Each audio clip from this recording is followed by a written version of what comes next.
Saucy and Friends in the morning with Miss Hot Sauce, Miss Tony, and Rockstone Triz. Good in the morning, you wait till the sun to rise. Just jumping out to the tumbling down the skies. On the count of one. Oh, you wanna get on bad? Two. Oh, you wanna get on center? Three.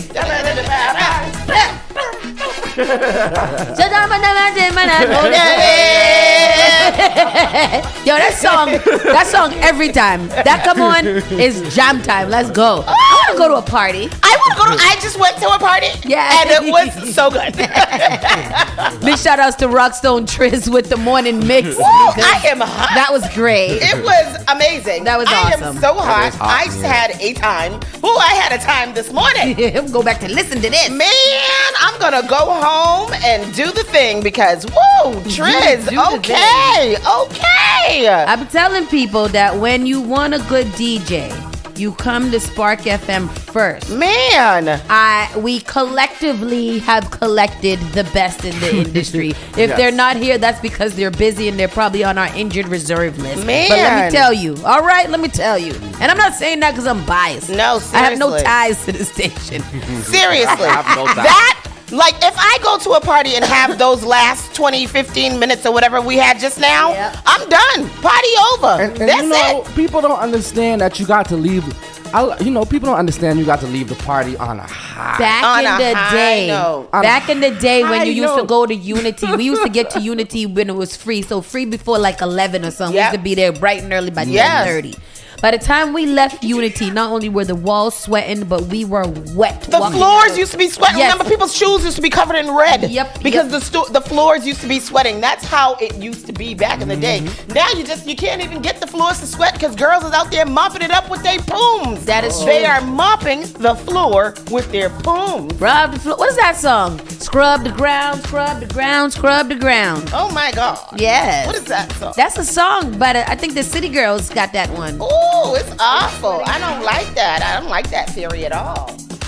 Yeah, me either. Yes, but anyhow, woo, this morning Rockstone Triz did do it. I Tootsie Rolls. You did Tootsie Roll. I grapevine. You I pushed it. Yes, and you get on the floor and you did this. Oh yes, I was pushing it. Yes, like that. Pushing it out. Oh my gosh, I Push did it all in. the things this morning.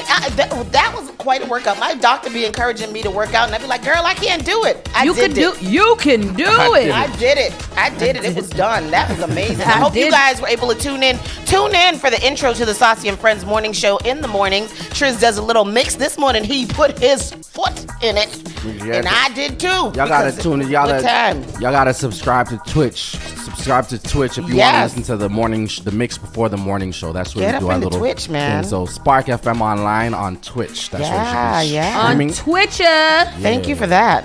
On all of them. Well, in the morning, only the music. Yeah, there. Sorry. Good morning, everybody. Good morning. Quick check-in. Miss Tony. Yeah. How you doing? I am good. I'm pumped. I'm pumped. I'm pumped, like out of breath. Like I was working it out this morning. I feel amazing. Who the hell still stays pumped? Yo, I'm like,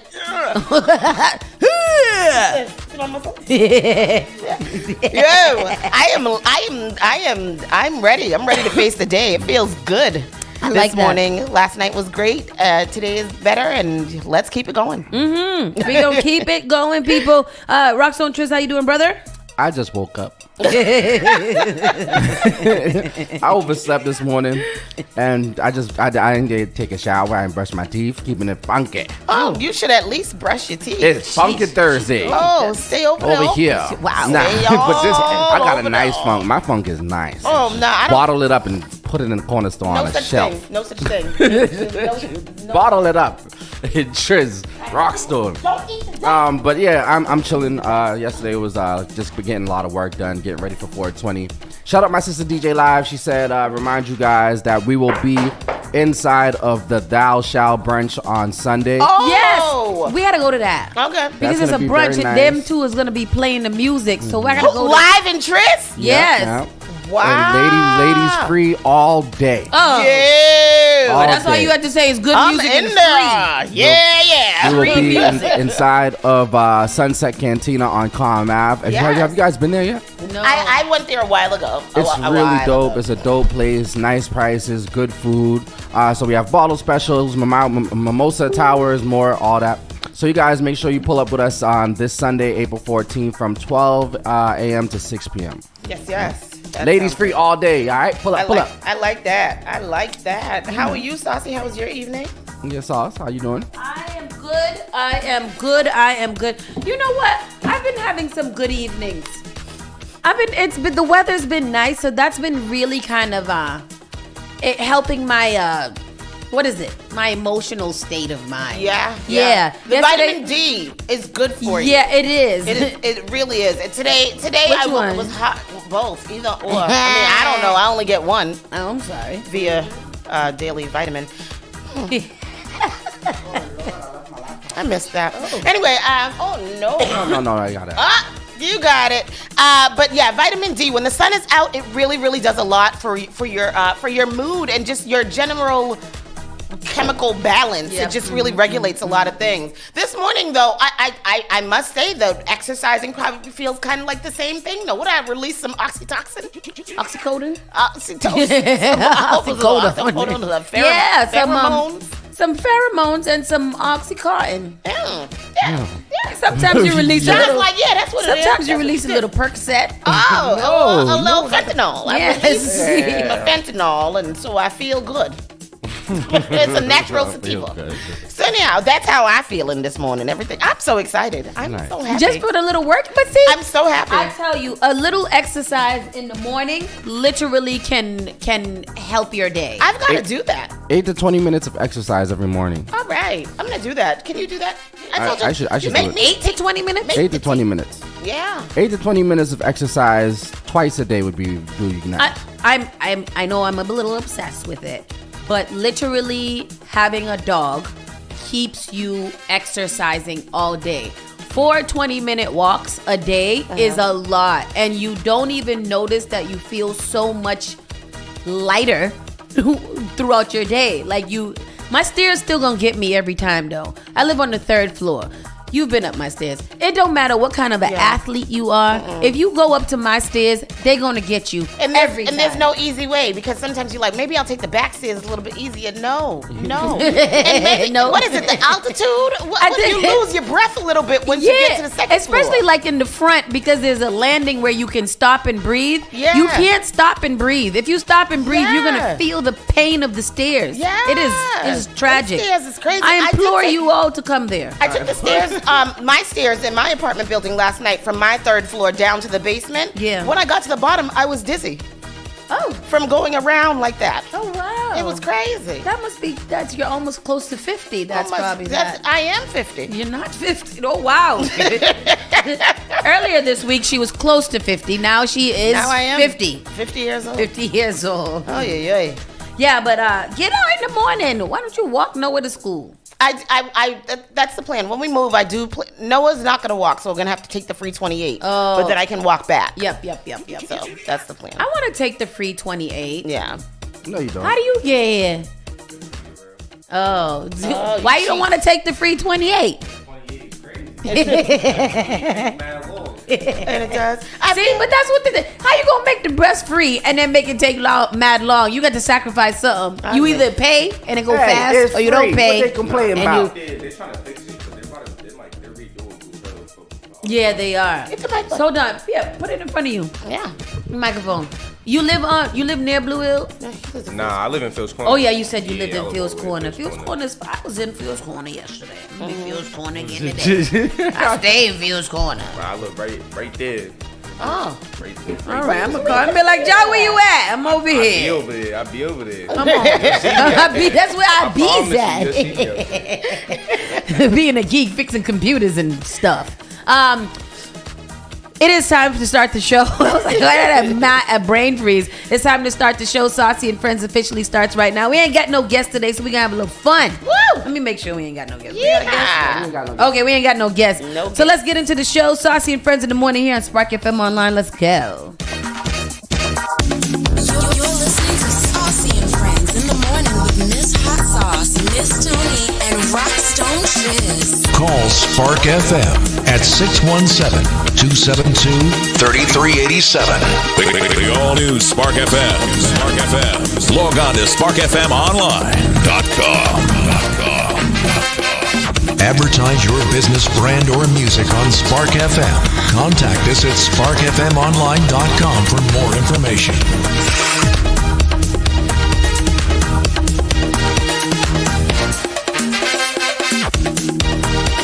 Now hold your hands.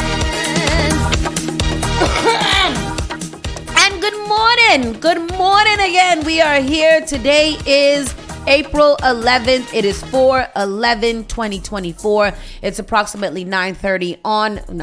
Can you say approximately on the dot? No, right? No. It is 9:30 on the dot.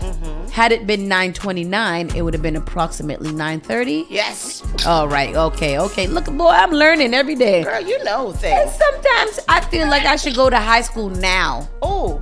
Because I wonder what I would learn. But I don't want to go to high school now. Why? Because I think high school teaches you a lot of foolishness that you don't need to know. Like in this time and day and age, I feel like y'all should be learning like financial wellness. Like, like how to, nobody balances a checkbook anymore, but like how to pay off your credit Financial card or wellness. something. Yeah. Financial literacy. Yeah. Financial literacy. Also, like laundry. Home ec. Home economics. Do they still have home ec? No, they Basic don't. life skills. Basic life skills, like, What is it but you got to called? do like an Pull the elective or mic to something you. What like is- that. Nah, it's not really like an elective. Like in my class, like my statistics class is kind of like financial literacy, but that's mainly because of my teacher. And then What'd you my say? Statistics. statistics. Oh. Yeah. See, like a statistics class. What? I'm not saying I that you swear. shouldn't like it, but what is the point of you Honestly. taking a statistics class? Because it was either statistics or AP Calc, and I was like, Same. which one was I taking? Same thing applies. AP classes. Same thing applies. What is the point of taking either one of them? Because what Exactly. in your life so far, in what instance have you used either AP calculus or statistics? Actually, statistics is kind of good Yes. because you need to Yeah. know how to use percentages. Because So I for say sales, you for sales, yes. But like AP Calc, I don't see everybody that I know that's in that class is failing. So What is calculus? calculus? I don't even know. It's just crazy algebra. That's all it is. It's just crazy algebra, right? Yeah. That's what I was saying about my son the other day. And I know he's only in 3rd grade, and so he needs to learn the things that he's learning. But I was like, yo, is he gonna use all this stuff? Never. No. And they say You it won't themselves. he Like geometry. Won't he learn these things as he In goes general, through life? and by the time that your son gets there, Yeah. there will be AI to tell him the circumference of Literally. of the That's moon. would I be doing his homework? I mean, would I be helping him with his homework? I'd be like, you gonna learn this later. Just write down what I'm telling you to write. You don't. No, I do. I said to him, you don't even have to think about that. I just wrote it for you. So, but he is a smart boy. We know that he's a smart boy. But yeah, it's a lot. The boy had 10 pages of math homework the other day. That doesn't make any for real. Yeah. But I mean, but For you're in real. high school. You're almost Nah, graduating. but he's in 3rd Nah, grade. my school is crazy though. My school, okay, 3rd grade is crazy. That's crazy. I'm not even lying. 3rd grade. 3rd grade. 3rd grade. 3rd graders should have 1 page of homework. Yeah. Right. They got a color, I didn't right? even know. Like, what are you doing? What is this? So, but yeah. Anyhow, life be lifing. But I'm glad. I'm good for you. So you're graduating this year. Yeah, graduating this year. What are your plans? Going to college or? Yeah, I'm about to go to Bunker Hill. Oh, nice. Yeah, Yeah, good. so I'm gonna go there for networking security, so I can get my certification, so I can get into an IT job. Pretty Very soon. I good. love this. I Very love good. that. That is wonderful. Gotta do something. Yeah, gotta do something. Gotta Yeah. keep yours. Oh, you just come here and work with me. Today's gonna be cloudy, some light rain with fall throughout the day. High 57 degrees, winds in the east northeast at 5 to 10 miles per hour. Chance of rain today is 70%. It has already kind of started drizzling been off and misty, yeah. on, so it's gonna be like that and stay like that for the rest of the day, I'm assuming. So It's ugly day, but whatever. Isn't it supposed to be nice over the weekend sometime? Oh, on Monday. They said it, no, but then they said that Monday was going to rain as well for the marathon. Because remember, we were like, nah, that's too hot. Oh, yeah. So let's see. Yeah, today is 100% chance of rain according to my phone. Friday is going to be 90%, what is going to be a high of 64. Mm-hmm. Monday, we're going to get up to 66. And right now, according to my phone, Sunday, Monday, and Tuesday is going to be pretty nice with the sun, with a little piece of sun hanging out on one of the clouds. On Marathon Monday, it looks like it's going to be a full sun because there's no cloud along with it. So it's going to be 66. I'm excited. Oh, big outside. Yeah, I'm going to go. After the show, we should go down to the marathon and do some. I thought we had Marathon Mondays off to go see the good people, right? Why was you going to go? You ain't going to go, so you can't have it all. We're going to go after the show. So we got something to report on after the show. Okay. What? I don't know. You said, I'm still a little apprehensive. Are you? Yeah. I am. I'm apprehensive of everything all the time anyway. You are. Yeah. You're a little scary. I am. You got to stop being so scary. You're a big woman. I'm 50 years old. Oh, here we go. Here we go. And with that said, let's get into the around the way news. It's time to figure out what's going on closest to you. And we'll start with a quick update. Stashes just got to shut down and close. Every time I pass there, to be honest with you. The one at Columbia Road up there? Yeah. Yep. Stashes is, it has saved a lot of lives. It has taken a lot of lives. It has taken a lot of, egos and masculinity as well. Yes. Federal prosecutors say that Stavros Papandopoulos, already accused of abusing his employees, received a pandemic relief loan for a pizza shop he'd already sold. He's so awful.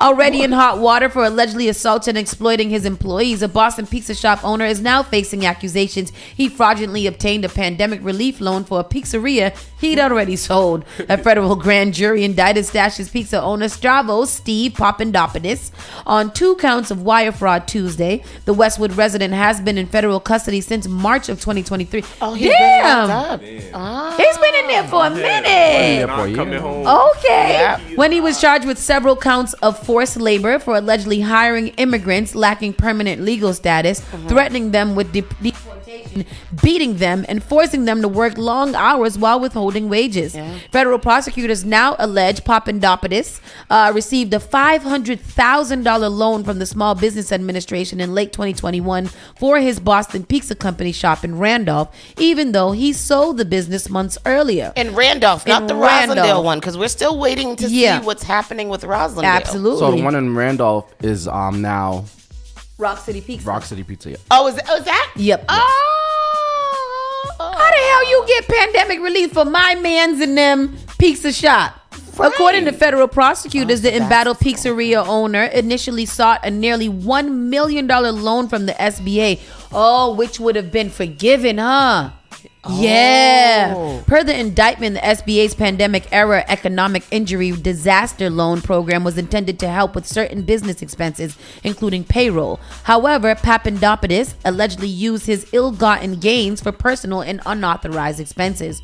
Reached for comment Wednesday morning, his lawyer, Carmen Lepore, replied, "We just learned of the new indictment late yesterday, but have not yet had a chance to review it and cannot comment any further." She was probably like, oh my God. I would have to recuse myself. Recuse it. We haven't had a chance to review it. We haven't. Right. You better read fast, Karen. Carmen. Allegedly, allegations of Papandopoulos purported misuse of the SBA loan program first arose in court documents tied to his forced labor case last year. At the time, federal officials also alleged that he and his wife were vacationing in Aruba in February of 2021 when they collected state unemployment benefits based on claims that they were unavailable to work in Massachusetts at the time. Wow. I just really don't understand how come Spark FM didn't get no pandemic relief. Because I didn't want to get scammed. I didn't know. We've been right here. At the time of his arrest last year, he owned Stash's Pizza locations in Dorchester and Rosendale and had previously operated pizzerias in several other communities. The Rosendale location appears to have rebranded as Belle Ave Pizza. Really? Wait a minute. Scandal. That is scandalous. Because you can't scam the government. Yeah. But he was doing for somebody who was doing so much, he was doing a lot. The MOST. Yes. I was like, what that word is? You got to go back to high school. I'm gonna go back. I'm gonna be that story. What's that?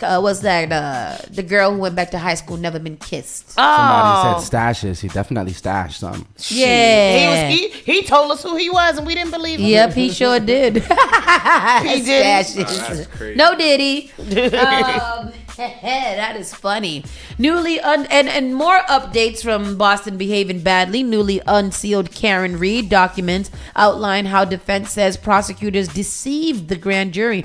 They need to mistrial this case. They need to mistrial it, honestly. Like, what are we here for? We're not. This is going to end up in a mistrial anyways because it has not stopped the drama since it started. They haven't even been able to get to the case yet because of all the drama surrounding the case. Exactly. Like, let it go. Here is the clip. BC 10's Michael Rosenfield is live in Denham for us with more on what he's learning from all those pages. Michael, tell us what you see. Glenn, here it is. The court today unsealing about 100 pages of documents in the Karen Reed case. It gives us a little bit of a better idea of what exactly her attorneys will be arguing when this case goes to trial right here at this courthouse. Attorneys for Karen Reed asked the judge in the case to throw out the indictments against her. The judge declined, but today the court released documents that detail the attorney's arguments. Reed is accused of hitting her boyfriend, John O'Keefe, with her car in Canton, then leaving the scene. It happened back in 2022.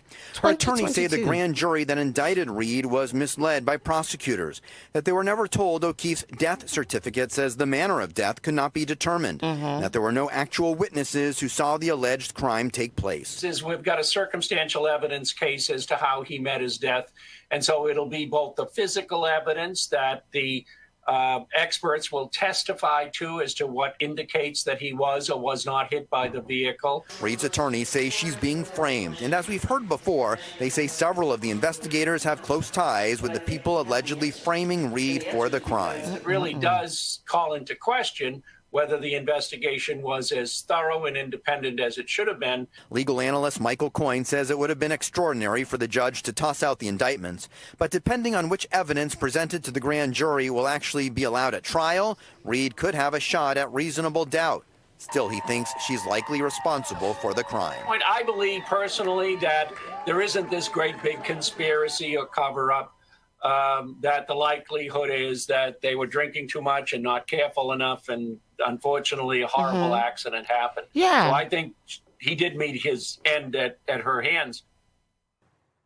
But not on purpose. Like, she didn't murder him. Next week, Karen Reed is facing up to life in prison if convicted of the murder charge against her. Live in Dedham tonight. Michael Rosenfield. I'm also just trying to figure out. That's what we want to remember. Where did the other pieces of the story come in, like the fight and the dog and the all the things, like where did that come from? And his cause of death not being able to be determined. Like where is it blunt force trauma to the head? What is it? Right. That's what it was from the medical examiner's report, the autopsy report. When the autopsy report came out, and they said that he couldn't determine how he was killed, and then because there was the bruising all over his body. There was trauma to his head, obviously. Yeah. But they didn't know if it was like internal or like bleeding internally, like if he was already dead when she hit him, or if the hit killed him. They couldn't determine that. So that's where all of that came from. It's very like this story, like I said, it has just kind of been so theatrical since the beginning, and I'm not sure if we're ever gonna get an answer. I'm with this analyst right here. I think that they was all drunk, and then it was a bad accident, and that was the issue. That's very crazy. Crazy. The MBTA commuter rail train hit a small boat. And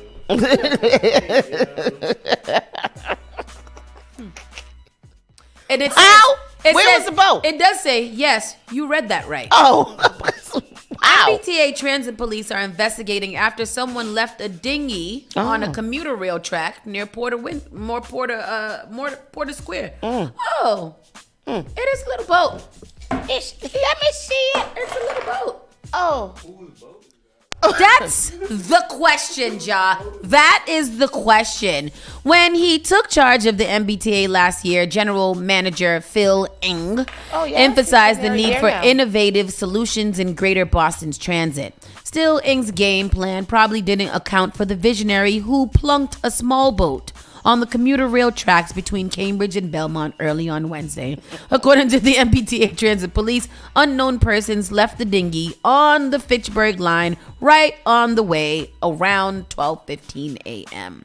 In a post on X, Transit Police said the commuter rail ended up striking the boat. Though the train was not damaged in the collision, the boat apparently didn't fare as well. TPD photos showed the boat parked on the platform at Porter, a large gash in its side. Oh, well, it didn't get hit that bad to get hit by a commuter rail. There were no reported injuries, but Transit Police said detectives were looking into the incident, and needless to say, social media users were quick to crack jokes about the unlikely scenario, from "dude, where's my boat?" to quips to riffs on "train on the water, boat on a track." Song from the Family Guy. Guess someone mistook Porter for a portage. Even a boat without water could probably still get me to work faster than the Red Line. Wow. I mean... You know, exactly. I mean, what can we say? Here in New England, we're not that surprised. It is a shocking headline. However, okay, I'll keep it. It could have came from a flood. I don't know. No, Tristan. What flood? What, the great flood that Noah built the ark for? What flood are you talking about? When was the flood? There was a flood yesterday. Did it rain yesterday? My problem in life is that I'm trying to figure out how it started, how the thought started. Who said, let me go take this little boat, put it on the track? Like, who was the person that, and what was the thought process? Somebody being an a-hole is who did that. Obviously, that's what it was. With the MBTA already being, you know, having its fair share of problems. Yeah. Now I have the great idea to bring a little dory onto the boat. This morning, you know, I was listening to another station on my way in, and they were talking about stupid things that people did when they were kids. Yes. This is probably some kids who thought that this was going to be funny. That also program that you listened to had me messed up with the Rihanna song. Did you hear that? No. I forget what the song is now, but in the song, there's a part where it sounds like she says, "I'm a big effing slut. So live your life." Oh. Tristan, can you play? I don't know. You can't play that song. But does she say that? You can't get it out of your head, so I don't know if she says it. I wouldn't be surprised if she did say it. She might have said it. Yeah.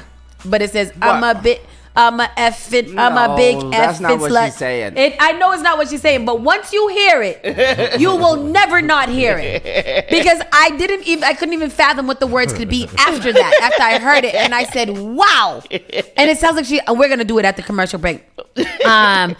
Chelsea, Massachusetts mom left kids alone and went to bar. Oh, yeah. Sometimes is she the one where the 3-year-old died? Oh, yes, and that's what happened to the 3-year-old. Prosecutors say a Massachusetts woman arrested and charged with involuntary manslaughter and reckless endangerment of a child in the death of a 3-year-old son had left her kids alone in an apartment overnight while she went to a bar. Why do people do this thing? I don't know. Oh, okay. No, it's not as bad as we think. According to the Suffolk County District Attorney's Office, police were called to Jennifer's house, an apartment in Chelsea on Sunday morning. Authorities said that they found a 25-year-old son. Okay. Yael Perduco, unresponsive. This is a different...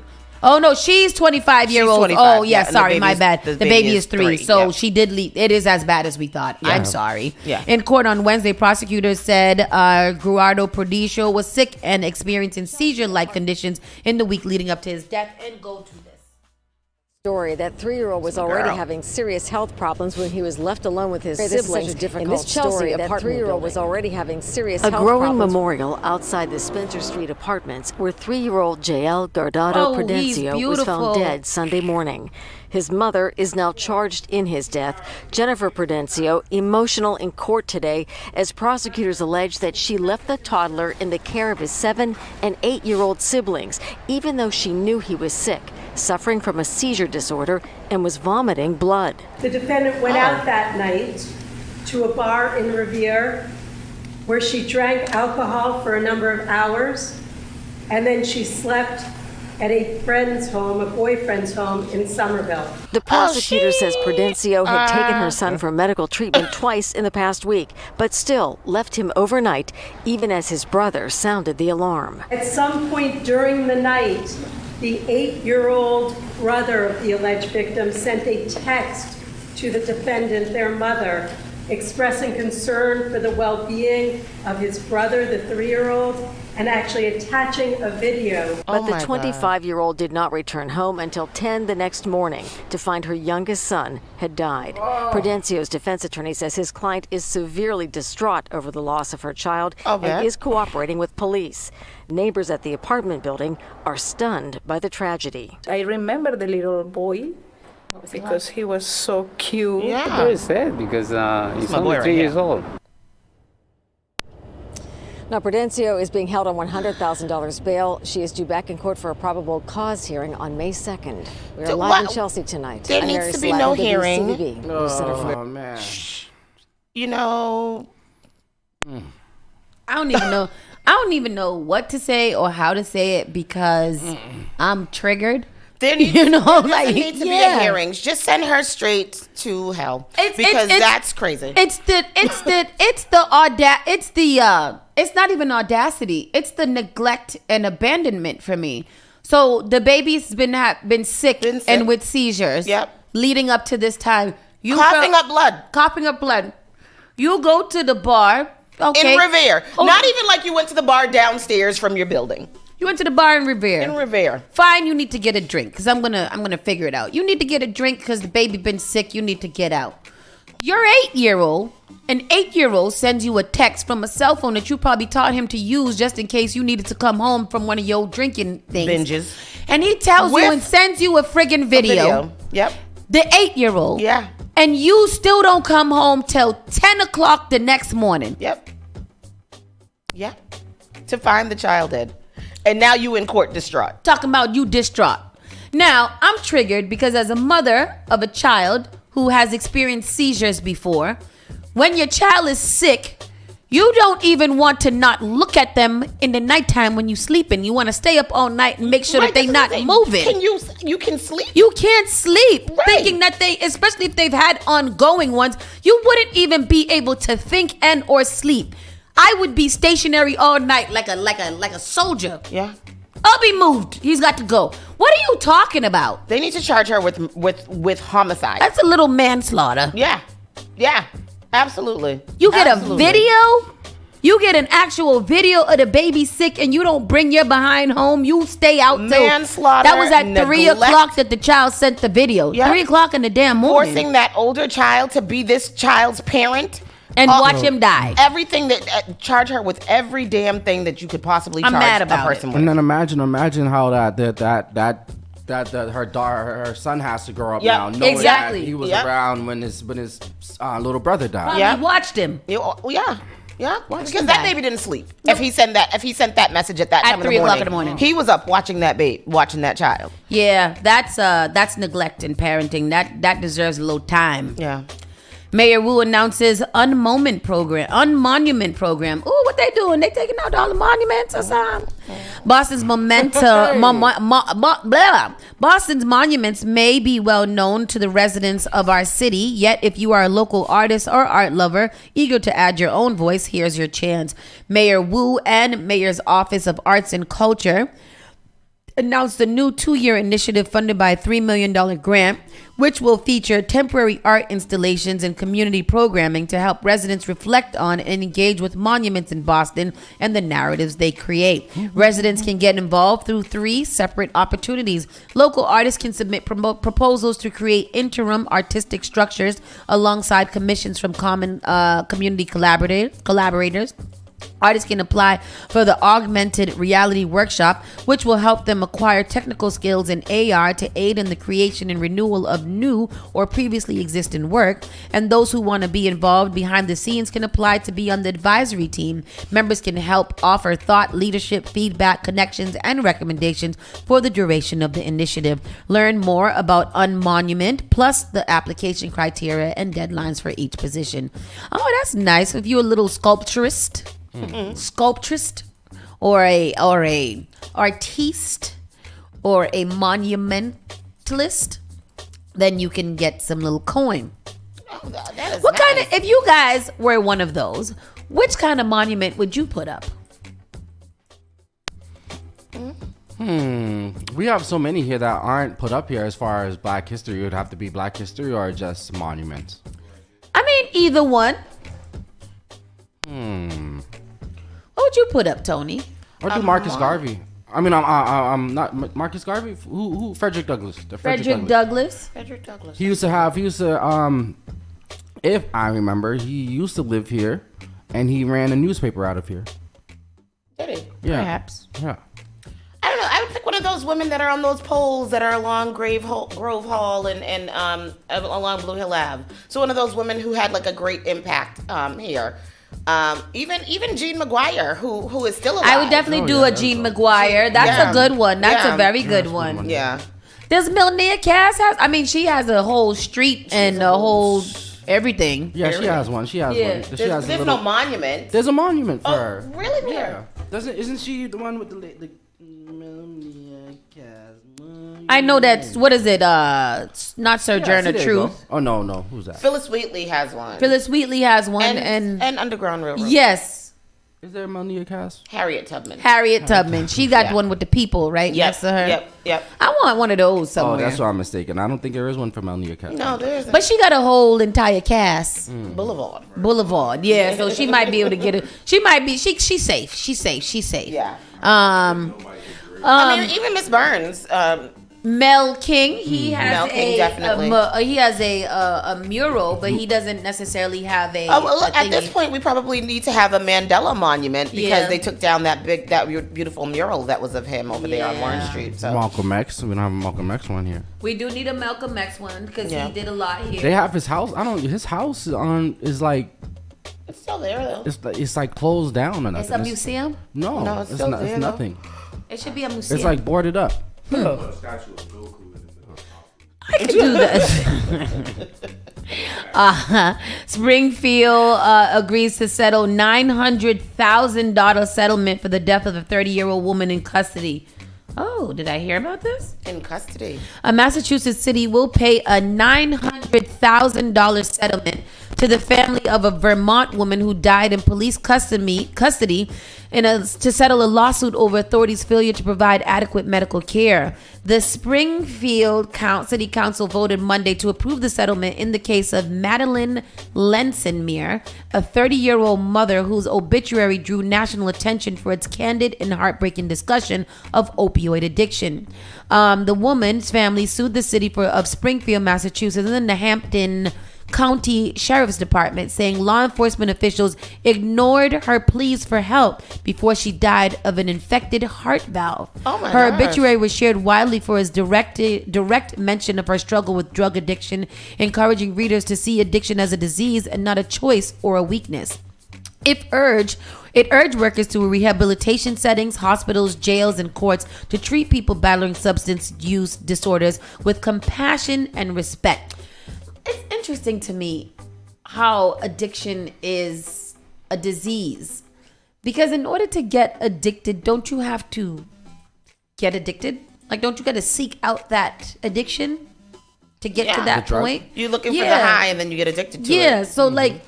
Well, I always remember when we were in TAGVs and we were doing... Well, no, everybody doesn't get addicted that way, too. Some people do get addicted by... They were saying how people get, when you have, pain or whatever you're going through, you take the drugs to stay high so that you don't feel that pain or so you don't. So that's what the addiction is, like, so that you take the drug to feel good, so you not to feel bad. And like alcohol would be tied to like mental illness because the reason why people would be drinking excessively throughout the day and finding whatever they can is because depression or something like that. So is that how it's linked? I think once you get addicted, once it changes your brain structure, I think. Mike. Yeah, once it changes your brain structure, I think that's why they was called it. Addiction, like a disease at this point, because now it's no longer a choice to you. But at the same time, it should be considered as a mental illness, though. Oh yeah, I feel like it shouldn't be. Because anybody who would go the lengths and the debts that they would to receive the drug and or the alcohol or something like that, that's mental. Right. Because people be doing wild things. If you guys ever watch, what is the movie? Right, This show with Frank Gloria? It's a little bit of both because their bodies become dependent on the drug after a certain time. So you're not going to their body. Certain people that get that have addictions, if they don't have that drug, their body has withdrawals. Oh, and then it gets all messed up. Yeah, like your whole brain structure changes when you're addict, like when you're actual addict. Yeah, so you have people that can have one drink, like if they're an actual alcoholic, if they have one drink in the morning, they're drunk. Oh, for the like that because it's and just then they start to seek out that that same feeling throughout the day. Hair of the dog. You know, they tell you when you have a hangover to drink a beer so you can stay that way. A cold beer. Yep, so you stay. At one point, Janet says at one point you made a bad choice, but we're supposed to judge you for then getting hooked on said bad choice. It starts with that choice. You choose to chase that high to the point you get addicted. Yeah, you shouldn't judge nobody. It's not about always that a choice for some people. Some yeah. people get, they just get hooked on medication because they're sick and they're taking or pain medication and they get addicted to it. Personalities and things like that. Genetics, all that. It's not. Not really always a choice. Mm-hmm. It's it's a thing. I don't even know what you know what you mean. Some people might even have it in their family and trauma. It's in their family. Trauma too, right? For sure. And then the people, and then my other part that I often don't understand too is that, like when we're dealing with things like mass incasts and things like that, and you have the people who want to, they want to not feel that way and they not want to be addicted. Then you have the other people like, nah, I'm gonna stay here.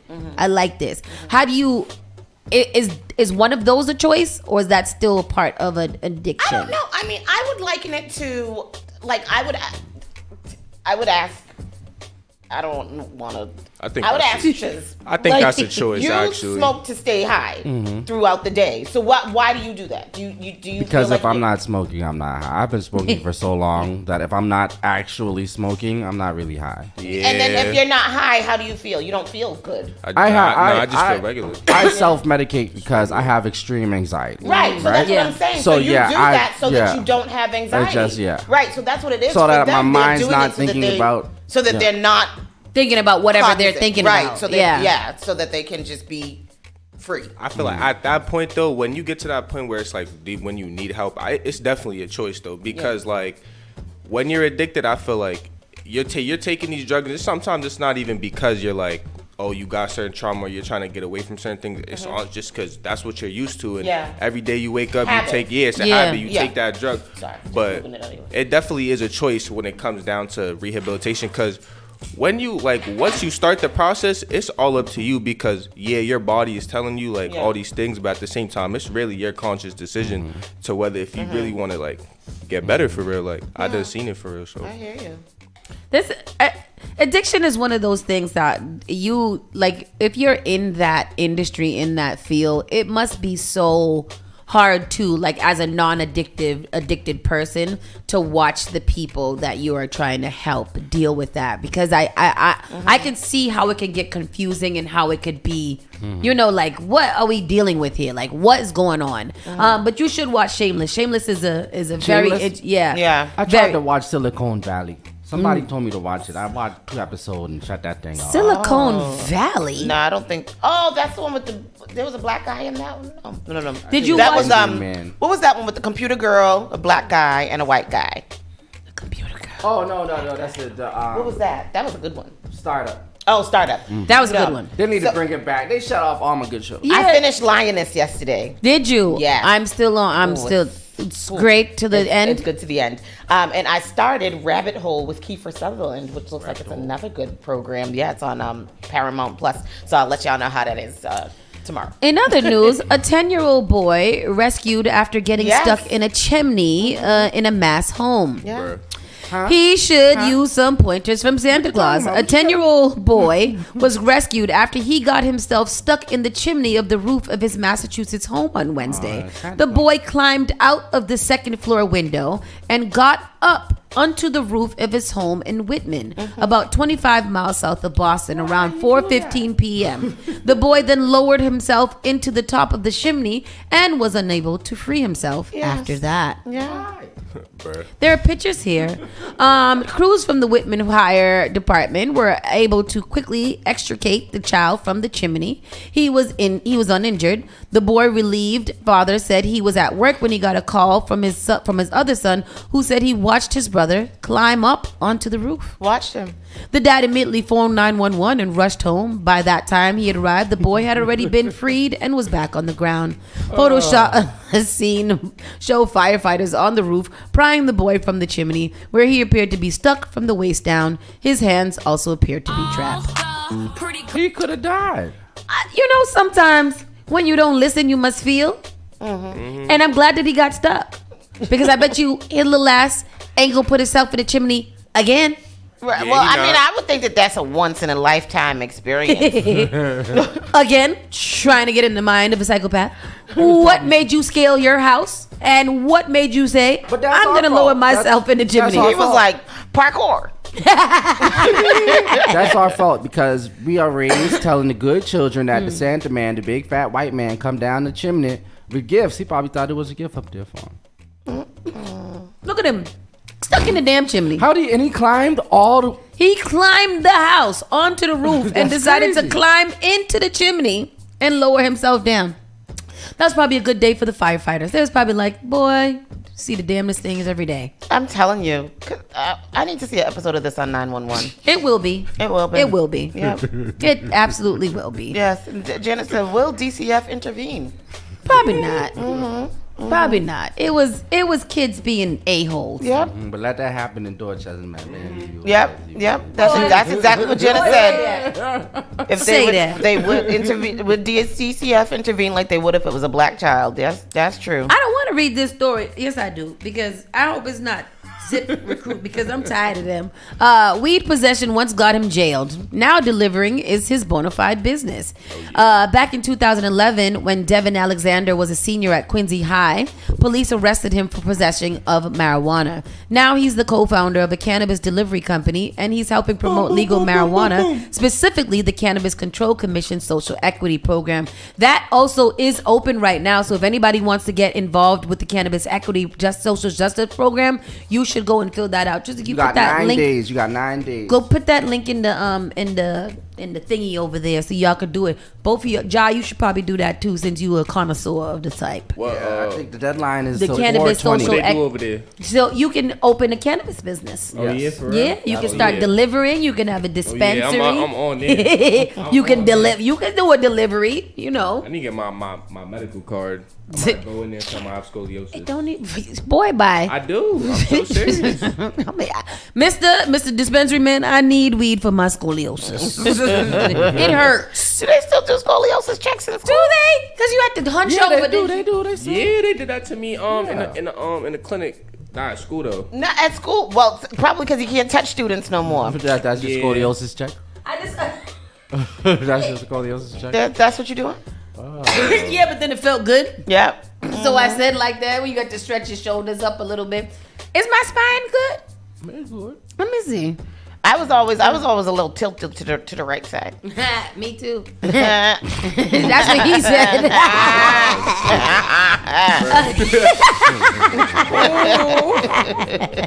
It's so interesting to hear them in their commentary with the burr and the ayo, because that's what we hear at home. And I'm like, I thought that was just these. No, but it's a thing. This today wasn't yesterday. Something I said to CK, and he was like, "No capping." No capping. What? The CK told me the other day, Tony, that's sus. That's sus, yo. Wow. Hey, yo. Wow. CK, what's sus? Boy, shut up. Alexander qualified for the program because he grew up and lives in Quincy, which had been designated by the commission as an area harmed by the war on drugs. He is doubly qualified because he was arrested for possession as a teen. Mm-hmm. Alexander's success story embodies the program's mission. The prohibition of marijuana, which ended in Massachusetts in 2016, closed the door on certain opportunities for young Alexander. The social equity program opened it wide open. Now he's probably making bank. What's the name of it? It's not zip. No, this is a different one. Let me see what's on his shirt.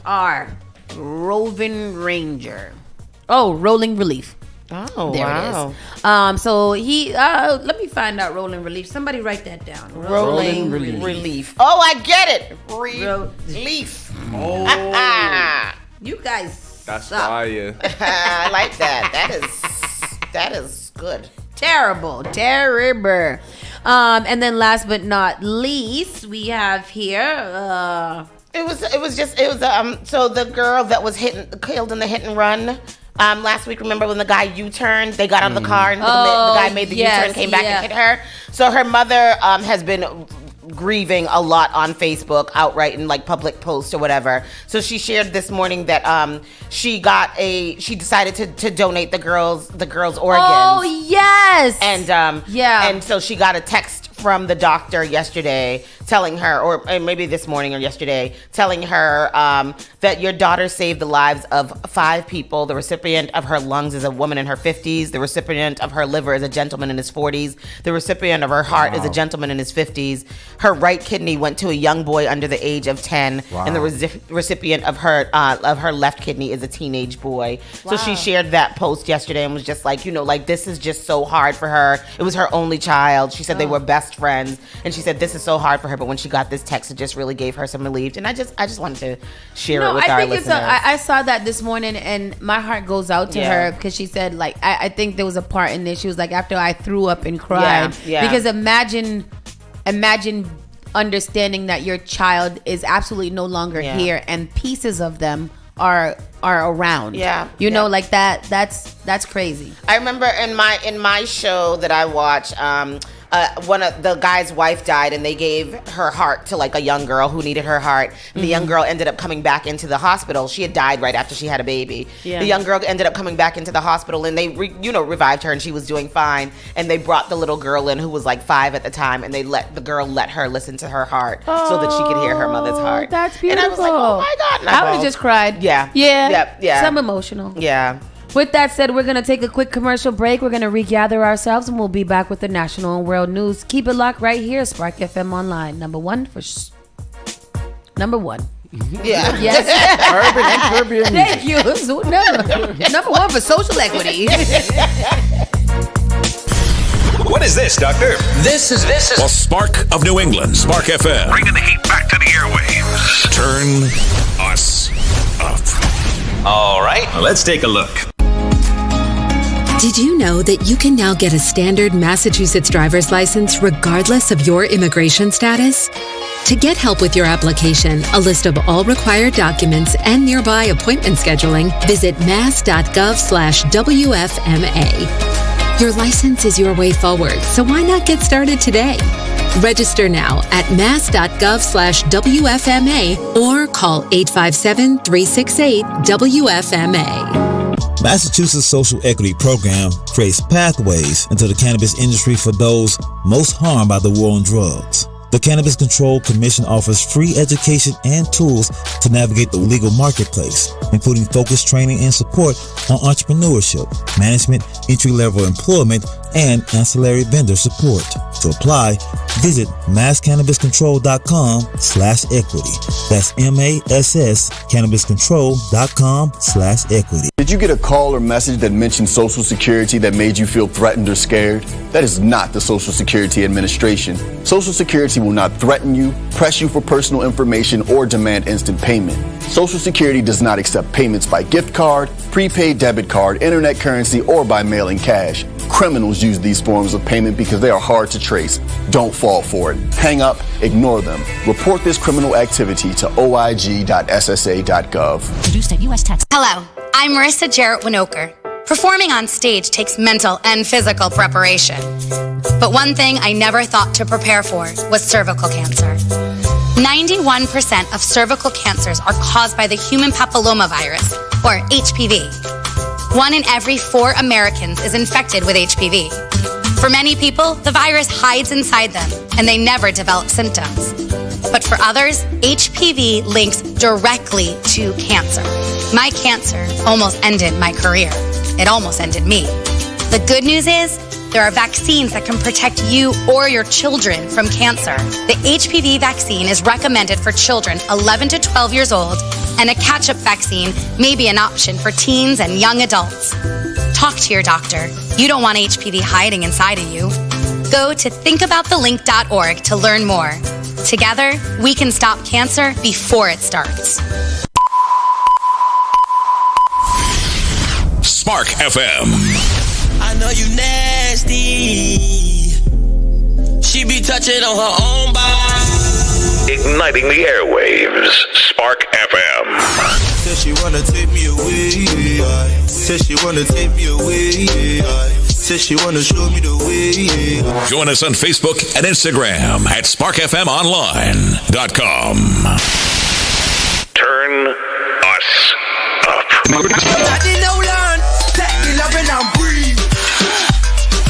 Spark FM.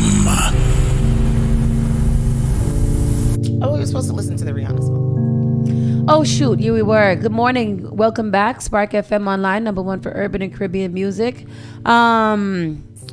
Today feels like a nap day. It does. I just yawned so hard, but I know that's because I worked out so much this morning. Oh, wow. It's time for our national and world news. Miss Tony, hit us. All right. Oh, Joe Biden. Oh, yeah, his name is Joe Biden. Joe Biden to close gun show loophole and expand background checks for firearms. Thank you, Mr. Biden. Thank you very much. The Biden administration is moving to expand background checks from gun purchases, fulfilling a key demand of advocates following the deadly shooting at a school in Uvalde, Texas. The final rule, expected to be submitted Thursday to the Federal Register by the Bureau of ATF. What's ATB? At this point. Would eliminate a loophole that has allowed sales of guns without background checks of guns outside of brick and mortar stores. The rule was issued under a provision of the 2022 Bipartisan Safer Communities Act.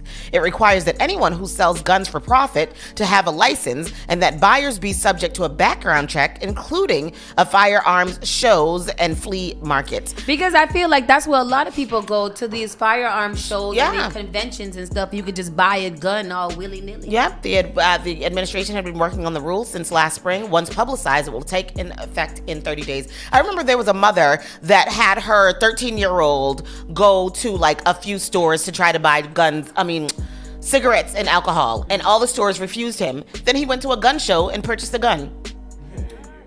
Wow. Yeah. She was like, because this is how easy it is. Yeah. And I remember that video. It went viral a few years back. So that was a thing. And they did have this loophole. So now you have to have a background check. You have to have all of these things in order to even buy a gun at a gun show. Good. And I think that's amazing. Thank you, Mr. Biden, for that. Hold on 1 second. 13 states allow open to carry guns without a permit, while requiring one for concealed carry, and no states do it in other ways around. So 13 states, like, in order to conceal your gun, you have to have a license. Right. But if you just want to have it hanging off of your shoulder blade, then you don't have to have a license. Oh. That's interesting. So you can carry it, but you can't use it? No, you can show it, but if you want to hide it, you got to have a license. Oh. That's what, like, it does, that sounds ass backwards. I'm still trying to figure it out. What you say? Like, if you just want to have your gun sitting on your head. You can show it, but you can't hide it. You can't hide it. You can't conceal it somewhere. Wow. Because people got to know that you got it if you're going to be walking around without a license. Okay. All right. Yeah, like... See, isn't that crazy? So if you don't have a license, you can still go buy a gun. But like... If you don't have a license, you can show it. Yeah, you but can. But if you want to hide it, you have to have a license. Yeah, like if you don't have a license, you gotta have it somewhere where somebody is in your waistband or tucked on your gun holster. But if you want to put it in your jacket, you gotta have a license. Wow. I think that's what does that mean? Why does that mean? Because maybe if people know that you have it, it's a warning. Yeah. Versus if you don't see it, I don't know that you even have a gun. So if I do something and you shoot me, I should have at least know that you was about to shoot me. I get the logic. Yeah, I get it. It don't make sense, but I get it. I feel like you should have a license, period. Right, exactly. Regardless. But I do understand why they making it seem like if you want to conceal it, you got to have a license to carry it. Oh, wow. I don't get that. What else? Other news of people behaving badly. This is an update, 6 former Mississippi law officers sentenced in court for the torture of 2 black men. This is a story that we've been following for a little time. 1,000 years? No. What do you mean? 6 former officers who attacked Michael Corey Jenkins and Eddie Terrell Parker in January were sentenced last month to federal prison terms ranging from about 10 to 40 years. Most of them got about 20 years. They sentenced them to 20 years. All 6 of the former officers pleaded guilty to state charges of conspiracy to hinder prosecution. They were sentenced on multiple counts ranging from 5 to 20 years. Elward, which was one of them, admitted to aggravated assault and was sentenced to 20 years alongside punishments for burglary and conspiracy. The charges followed a Associated Press investigation in March of 2023 that linked some of the officers to at least 4 violent encounters since 2019 that left 2 black men dead. The terror began on January 24th of 2023 with a racist call for extrajudicial violence, according to federal prosecutors. So that's all they got. They got 25 to 20 years. In general, though, I don't think they're going to have a good time in prison for the next 20 years because not only are they cops, but they are torturous cops and bad cops. And I don't think those type of people fare too well in the prison system. Yeah, for sure. I feel like there's some socks in a rock coming or something like that. I'm just glad like the bad cop, like these cops that be bugging out here actually getting prosecuted. Yeah, me too. Yeah, and I think because they pled guilty, so they obviously took a plea, so that's why they only received these 20-year sentences, 5 to 20-year sentences. Because had they just gone to trial or whatever, then they would have probably liberated. Had to serve a lot more time. Trong My Lan, a Vietnamese billionaire sentenced to death for her $44 billion fraud. God damn. How the hell you get it to $44 billion? $44 billion? They don't need to put her in jail. They need to write a master class or something about her. She's sentenced to death. She's sentenced to death. Oh, damn. Yeah, it was the most spectacular trial ever held in Vietnam, befitting one of the greatest bank frauds the world has ever seen. Wow, what she did? Behind the stately yellow portico of the colonial-era courthouse in Ho Chi Minh City. Ho Chi Minh. Why y'all laughing at People's City? Why y'all laugh at the whole People's City? A 67-year-old Vietnamese property developer was sentenced to death on Thursday for looting one of the country's largest banks over a period of 11 years. It's a rare verdict. She is one of the very few women in Vietnam to be sentenced to death for a white-collar crime. The decision is a reflection of the dizzying scale of fraud. Trong My Lan was convicted of taking out $44 billion in loans from the Saigon Commercial Bank. How the hell do you keep on lending? So did she ever pay any back? Yeah. How the hell you? I'm trying to get me a little $60,000 loan here. Listen, $1,000. How the hell they allow her to take out $44 billion? Right? Is that her fault that they let her take out $44 billion? She didn't do anything wrong. She applied and she got it. Well, the verdict requires her to return $27 billion. Some prosecutors say she may never be recovered. Some believe the death penalty is the court's way of trying to encourage her to return some of the missing billions. I don't know if that's gonna. If I'm facing death for the frig, what would I return the money? Right. They kill me now. Right. I'm keeping it. The habitually secretive communist authorities were uncharacteristically forthright about this case, going into minute detail for the media. They said 2,700 people were summoned to testify. That's more than the YSL case. While state prosecutors and around 200 lawyers were involved. The evidence was in 104 boxes weighing a total of 6 tons. 6 tons of evidence. Nah, they set Shorty up because ain't no reason why you got that much evidence on this woman taking $44 billion. That's not her fault. 85 others were tried with her. It's Rico. Oh, they got hit with the Rico. That's a Rico.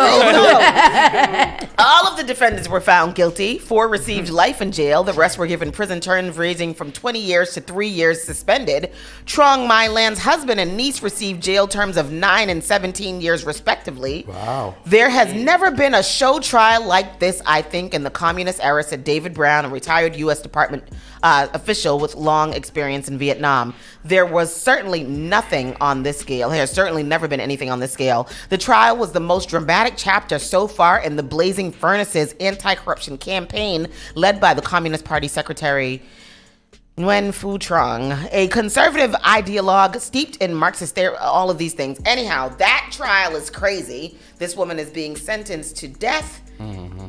Unless she pays back $27 billion. She ain't got that. Honestly, she should just pay that bread back. You think she has $27 billion? She ain't got it. That's the thing. She's got to say. She got to do a Tierra Marie. I ain't got it. Well, then you got to die. People have died for less. I mean, $44 billion people have died for less. It's true. A lot less. Significantly less is what people have died for. Which bank is it? And they giving out loans like that? Because I need to go talk to them. It's in Vietnam. I'm about to go apply to a loan in Vietnam. Listen. I mean, like, I'm a resident. I just got here. What's crazy about that is Vietnam is very, very inexpensive to live in. Like, it's not a lot. It doesn't require a lot to live in Vietnam and to be there. So, $1 billion.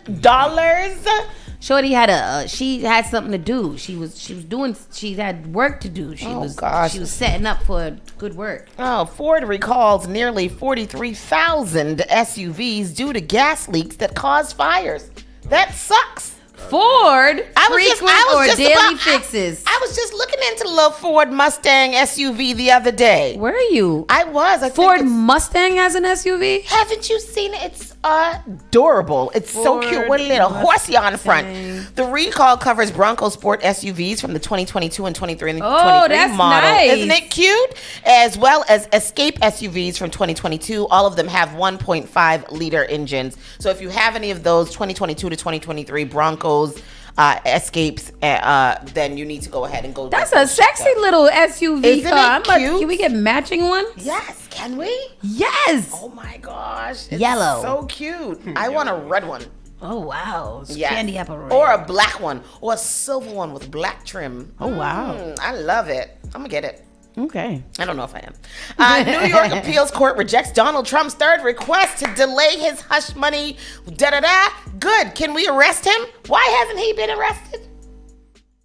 Donald Trump? Yeah. Oh, because he cannot. He can't get arrested? No, he's... he can get arrested. No, he cannot. He has white privilege. He is white power? White power, yeah. He has it. He's the old Irish boy. He still got to go to the other court cases. Remember, he got 3 other cases going on. But he be going to court cases and cutting up and cussing out the judges. There are people that do multiple cases while they're in jail. The jail transports them to their cases. His next case begins next week, August 15th. Well, yeah, because he tried April 15th. And the question is, which case is it? Right, which case is it? Because he's got several. Yeah, well, it's this one. So for the third straight day, a New York appeals court rejected an attempt by Donald Trump's lawyers to delay the former president's hush money criminal trial. Barring yet another appeal, the first of Trump's 4 criminal trials will start as scheduled on Monday. I think that they should just arrest him. I think he should be in jail awaiting trial. I think that every time he go to court, they should bring him in cuffs. Yeah, I agree. No, but do you know what? That would also increase his appeal to his supporters, and they're gonna say, "Look at how they treating me like dogs, and this is how they treat the black folk in America." And I stand with the black people. Then there'll be some coons behind him clapping. Yeah. Let's see what he said here. He came out and said a statement. Let's see what he said. Oh, of course. This is a witch hunt. Didn't I say he said it was going to be a witch hunt? He believed that he's on the Salem witch trials. Ooh, turn it back. Do you see that, officer? Let's see. Just to go back to that video when he says it's a witch hunt. Go for it. Sorry, everybody. It's my personal recognizance right now, and I need to. My own personal recognizance. It's towards the end of that clipping. I can't see it. He's waiting. It's loading. Oh, sorry. Sometimes you got to wait for the loading of it. But in the meantime, Donald Trump also took some black folks to Chick-fil-A, and they professed their undying love for him. Yep, they did. He bought them a damn chicken filet meal. So now all of them. It's the Joe Biden fried chicken. Is it? All over Joe Biden did go to. How did y'all feel about that? That was mad crazy. I was with my cousin and we seen that. We was just like, nah, bro. Did you guys heard about that? What is it? Joe Biden had met this black family and he went to their house and he bought them a fried chicken dinner. And he said, "Oh, my fault, I forgot the watermelon." That's what took me out. That was crazy. Did he really say? I don't know, John, if that's true. I promise you, he did. So what were we looking at? This where after he says it right here in the corner. You see him? Ooh. Look at him. Hello. Who? That black cop with the dreadlocks. Right there. Yeah. How you doing? Boy, I tell you, I'm going to New York tomorrow. I'm going to commit a crime. He looks like, what's the one that I like? Ty Dolla $ign. Oh, Ty Dolla $ign. Mm-hmm. You like Ty Dolla $ign? Oh, he got pretty eyes. Oh, I'm thinking about 2 Chainz because right now 2 Chainz is not my favorite person. Yeah, me either. I'm not 2 Chainz is out here acting up and I don't appreciate it. But you know what? That's what you get. Unloyal. Mm-hmm. BMF, if you guys don't understand the reference. Yes, but here's the clip of Donald Trump taking the black people. Go ahead, read the story. Donald Trump's trying to woo voters in Atlanta with poultry and ice cream, and he went to one of the most famous chicken joints to do it, ordering a crap ton of grub for everyone. The ex-pres went to Chick-fil-A in ATL Wednesday, where his campaign rages on, and where he popped into the restaurant to chop it up with some of the workers behind the counter, cracking jokes with them and schmoozing as photogs and press stood around. Look at them. In terms of food, DT brought enough milkshakes and chicken to feed upwards of a couple dozen people, and he made sure to let them know that he was covering the tab. Trump was also, Chick-fil-A is a little expensive, but here's the clip of Donald Trump pandering to the black folk. Beautiful. Wow. And look at them. Just a kiki. So can I have 30 milkshakes? 30 milkshakes. Chicken. I'm going to take care of the customers.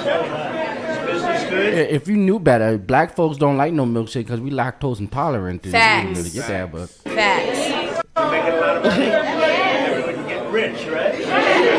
Excellent. Thanks you very much. Look at the way you hold. You like each other, right? I think that's very nice. Have a good time. Nice to see you. Thank you very much. So we'll order 30 milkshakes. We'll give them out to the people, and we'll take some for ourselves. Okay? Good. Thank you very much, everybody. None of your posse wants. I think Secret Service is so cool. They're like, I hate this job, but I gotta protect this. But here's the thing, though. You notice he went to Chick-fil-A where they got to be friendly. I bet he wouldn't have went to no damn Popeye. I probably tell you that. I tell you that. You wouldn't get no cheesing in your face and all of that at no Popeye. And one of them said, "No matter what they say about you, Donald Trump, we support you over here. If you don't set your They had to say that. That's part of the script at Chick-fil-A. They got to be friendly. No, that was one of the customers that was there. This one, I think, is she gonna say it right here live on the road with President Trump for people to see. We love you, Donald Trump. A black person. And I know Chick-fil-A was enough for them too. I know it was. And that's, you know what, John? I love Chick-fil-A. That's the issue. Like that. The issue is that it's easy to bias over, either with a little stimulus check or some chick for friggin' lay. We will sit there and give our lives to the devil for some damn chicken. I bought a lot of Chick-fil-A with my stimulus checks. I'll tell you that. I'll tell you that right now. 30 milkshakes and a couple of pieces of chicken. Nah, you gonna buy me a Cobb salad. The Cobb salad is expensive. It's expensive. It's about $13 for a salad. Might as well go to Lambert's. But it's good. I'm gonna get it right after here. I'm so excited about the filet of chicken that I will eat when I leave here. Donald F. This meat is up again. El Chapo is missing his wife and kids in prison and begs the judge for visitation. First of all, this the real El Chapo? Yeah. I thought El Chapo was an old man. El Chapo is a young man? Mm-hmm. Oh, El Chapo's life in lockup is apparently getting lonely. Now he's asking a judge to let his wife visit him in prison and for his young daughters to be able to give him a ring. The notorious Mexican cartel kingpin is begging an NYC court to authorize a family visit on the Supermax United States Penitentiary Florence in Colorado, where he's spending the rest of his life behind bars. But that's not all. The ex-drug lord is also asking the court to continue allowing him 2 to 15-minute calls a month with his girls, whom he got cut off from last May, which he suggests is the doing of the feds because he's trying to have his case tossed, and he believes they're retaliating. You're trying to have your case tossed? Yep. El Chapo? Yep. El Chapo? Nah, he's finna get out. He's finna get out. No, he's not. No, El Chapo not. El Chapo did too much. El Chapo Tito? El Chapo Tito. They gonna break his ass. He's on maximum security. It was his son who was Joaquin Chapo? Joaquin Fee? Didn't we read something about his son too one time? Wasn't his son carrying on his evil ways? El Chapo Jr.? El Chapito. Probably. That doesn't surprise me. El These are Chapo, family businesses, right? Yeah. What did El Chapo actually do? Joaquin Guzman. Tell me what he did. Yeah, Joaquin Guzman. He got in trouble, arrested or something. He pleaded not guilty on drug and money laundering charges. The son? Yes, last year. So Joaquin Guzman, Joaquin is El Chapo. Became involved in drug trafficking in the late 1980s as a trafficker and air logistics expert for the once powerful Miguel Angel Felix Garaldo. Oh, wow. Guzman. I wasn't finished. Miguel Angel Felix Garaldo. That's the boss. Guzman Loera eventually became the leader of the Sinaloa cartel. Sinaloa cartel. So he used to work for the other one, for Miguel, and then he took over for Miguel. Video Guzman. Lopez. So yeah, El Chapo was trying to get. Why is Snoop Dogg in this picture? You know, Snoop Dogg got a picture with everybody. Celeb mugshots. So he might be in the prison for the rest of his days, but he wants some company along the way, and he's hoping the court will throw him a lifeline in this regard. El Chapo, I don't think that's the way it works. Yo no que sí.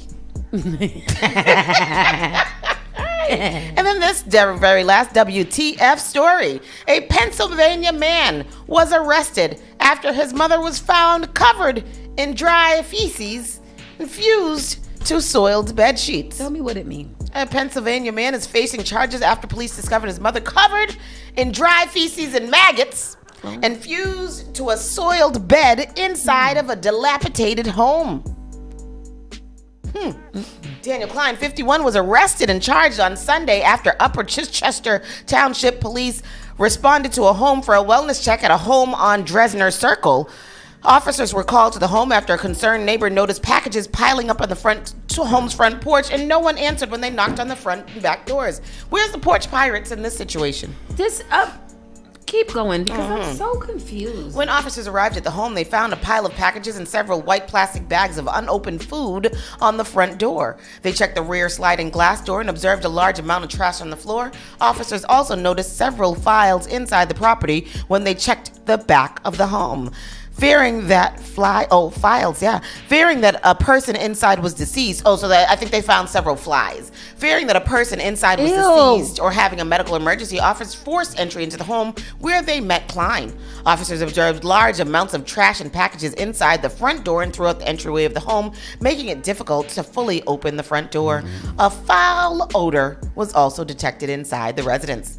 Klein was asked if his mother was all right and to escort officers to check on her. He said his mother was sleeping and led officers to the master bedroom. So he knew that she was in there, dead. AF. She's not dead. She wasn't dead. No. What? After entering the bedroom, officers observed Klein's mother laying in the bed unconscious and breathing with a soiled blanket on top of her. Officers then called medics to the home, who removed the blanket to reveal that the woman was covered in dried feces and maggots. She was also found to have ram's horn toenails. Y'all, you know what that is, right? When they curl over? When they curl over, they like so long that they like curl up and then just ram's horn. Medics removed the woman from the bed and discovered she had been fused to the bed sheets. She was transported to the medical center for further evaluation and treatment. He was arrested and charged with abuse of care and endangering another person. He was unable to pay his $50,000 bail and is being held in the correctional facility. What do you do with that information? What are we doing here? I don't know. Your mother is in the bed with doo-doo and maggots and flies around her, and when is the last time she ate? When is the last time she got up? She was fused to the bed sheets. So just peeing and pooping on herself. Yep. And then the maggots would come and do it. I know we just read the story, but can we hear a little more? Yes. Because You confused? It looks like a nice Wisteria Lane. Requesting a wellness check for a woman in her 80s who lives in this house in Dresner Circle. Who requested the No one request? The wellness answered the check? door when police arrived. And after observing stacks of packages outside the home and piles of garbage inside, which they saw from a window, the officers made forced entry. Inside, they encountered 51-year-old Daniel Klein walking around, who informed them that his mother was sleeping. Paramedics quickly arrived as well, but nothing could prepare those first responders for what they would find inside that bedroom. Under blankets that were covered with feces, and that actually her own body had fused to the bed sheets because she'd been ambulatory or non-ambulatory for so long. First responders also encountered maggots along with a foul odor. They quickly determined the victim had been on that bed for weeks, maybe months. It's one of the most horrible kinds of neglect you can imagine. And again, this is a man who's doing this to his own mother. Amazingly, the elderly victim was still alive, but unconscious and barely breathing. She was taken to Crozier-Chester Medical Center in critical condition, and her son was arrested on charges including neglect of a care-dependent person and reckless endangerment. Neighbors from this 55 and older community say this is nothing short of horrific. It's certainly not typical of the neighborhood, for the best of my knowledge, and generally, you only hear about these things when you watch true crime on TV. It's an over 55 community. We're all really close. We've been here for like the last 18 years, and I would have never thought something like this would happen.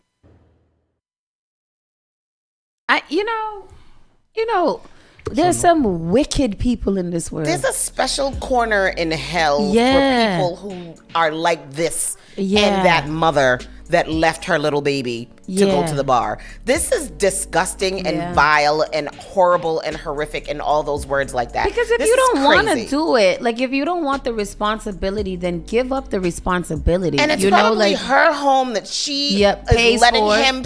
Her disability check comes in and he pays for it that way. Exactly. And look at him. He was all clean cut. He didn't look all rough and crazy. He had a beard, but it was well. He's probably his mother's PCA. Yep. Disgusting. That is disgusting. That's all I got. That's it. I don't have anything else. I mean, that's horrible to end with. But y'all don't do that to y'all parents. Yeah, like I can never imagine. Like again, you got it. Like people who do things to the sick people, elderly people, and children are different breed of folks because you don't have no type of compassion for anybody. Nothing. Like these are the most vulnerable people. Like a 3-year-old. Who's having seizures, you leave and you go to a bar and stay at your man's house after, like you was going to get a little hanky-panky while your baby's bleeding out their mouth. Boy, I tell you. The news been newsing today. Been newsing. Awful. We got to go to a commercial break and we'll get back. We'll talk about all your favorite celebrities. We'll what's tea it and figure out what's going on with the world. Spark FM Online. We'll be right back. You're listening to Saucy and Friends in the Morning with Miss Hot Sauce, Miss Tony, and Rockstone Triz.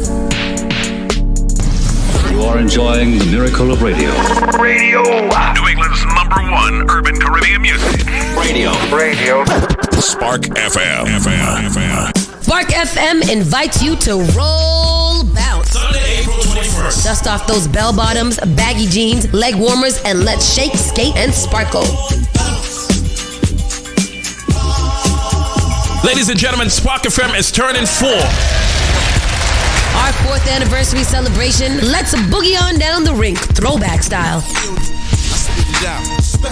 This all goes down Sunday, April 21st from 8 to 12 a.m. Roll, bounce, and rep your favorite 80s, 90s, and 2000s era. Music provided by Spark FM DJs. Shebu's resident DJ, Manny Reese. Concert is $15 with skate and $20 without. Get your tickets at sparkfmrollbounce.eventbrite.com. It's 12 past midnight. Don't close your eyes. Your soul's up for life. JP Morgan Chase is making a global commitment to break down barriers to drive inclusive economic growth all over the world. We believe there is a pressing need to help more people move up the economic ladder. That is why we are investing in communities and people to create an economy that works for all, because no community should be left behind. Right here in Boston, we're focusing that work in Dorchester, Roxbury, and Mattapan, among other neighborhoods, on improving financial health. These efforts aim to address the key drivers of the racial wealth divide head on. We're here to empower individuals, families, and small businesses by connecting them to the tools that build generational wealth and a long-lasting legacy. Chase is investing in Boston. Chase is investing in you. Visit us at the Mattapan branch at 1617 Blue Hill Avenue, where the team is waiting to help. Did you know that you can now get a standard Massachusetts driver's license regardless of your immigration status?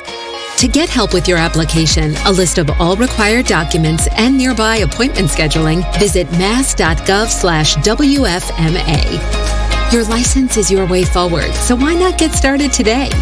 Register now at mass.gov/WFMA or call 857-368-WFMA. Spark FM. Wheezy boy, make me dance. Daddy, oh, make me dance. Igniting the airwaves. Spark FM.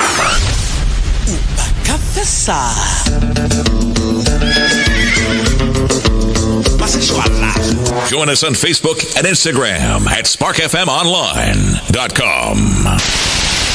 Turn us up. Tell me how you want it, yeah. Call me and I'm over it. Spark FM. Spark FM Online, number one for urban and Caribbean music. We are back. It again is Tuesday. It's not. It's Thursday, the 11th of April. Didn't this week go by quick? It did. It actually really, really did. Yeah. I'm still looking forward to the weekend. I feel like I'm doing fun stuff this weekend. What are you doing?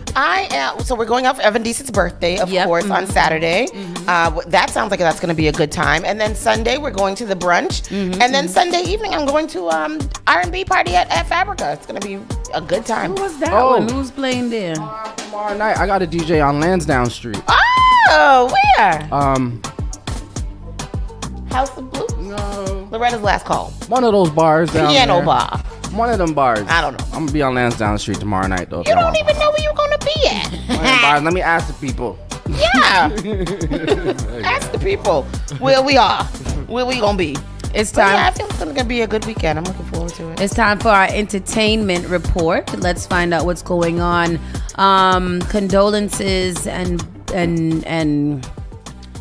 I always hate these because I just feel so badly, even though I don't be knowing. Mr. C, pioneering Brooklyn DJ, dies at the age of 57. Born Calvin LeBron, Mr. C was a pioneer in New York City's hip-hop scene and helped boost the career of the notorious B.I.G. Mr. C, a disc jockey who was an integral figure in the New York City's booming 1990s hip-hop scene and was an early champion of the notorious B.I.G., has died. He was 57. His death was confirmed on Wednesday by Skip Dillard, the brand manager at WXKB. XKB at 94.7 The Block NYC, where Mr. C had a show. No cause was given. Mr. C, whose head bopping mixes reverberated on New York radio for decades, was a hit DJ on New York City's Hot 97 for more than 20 years before leaving the station in 2014. He was the executive producer of the Notorious B.I.G.'s debut album, Ready to Die, and he will be greatly missed and the hip-hop and DJ community. No cause of death, huh? No cause of death. Said his cause. Yeah. Wow. Arrest warrant issued for Chiefs Wingright.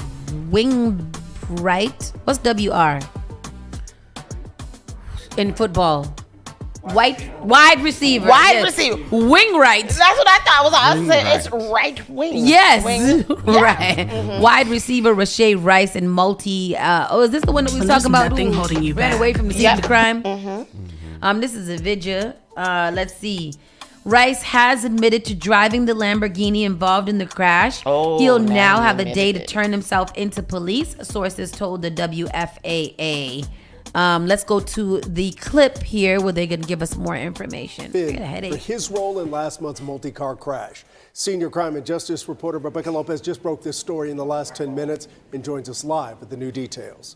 Well, these warrants were just issued minutes ago for Rice and another driver, 21-year-old Theodore Knox. These are the charges that he is facing: 6 counts of collision involving bodily injury, 1 count collision involving serious bodily injury, and 1 count of aggravated assault. That is a felony. The other driver, Knox, is facing the same charges. Police say Rice admitted to driving a Lamborghini and racing down 75 with a Corvette during the chain reaction crash. All of the Play that back. The other driver, Knox, is facing the same charges. Police say Rice admitted to driving a Lamborghini and racing down 75 with a Corvette during the chain reaction crash.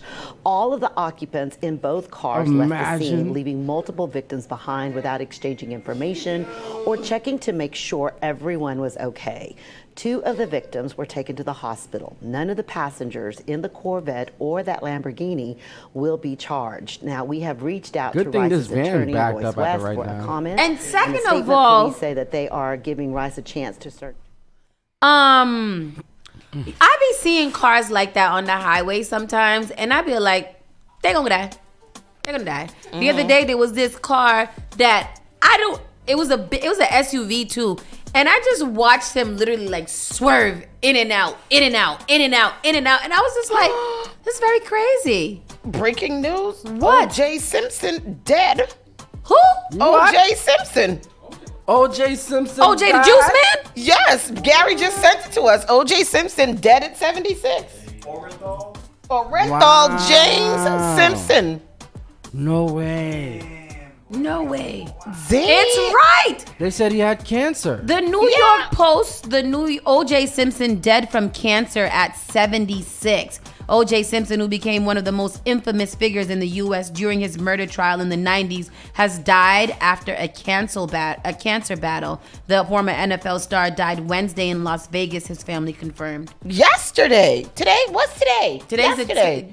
On April 10th, our father, Orenthal James Simpson, succumbed to his battle with cancer. The family wrote on X on Thursday. He was surrounded by his children and grandchildren during this time of transition. His family asked that you please respect their wishes for privacy and grace. Wow. He had prostate cancer. Wow. That is breaking news. That is breaking. Wow. Sheesh. Let me see. We got a video, probably that one of his last videos that he posted. So let's do that. So it's like, will we ever know? OJ set the tone for a lot of things that we,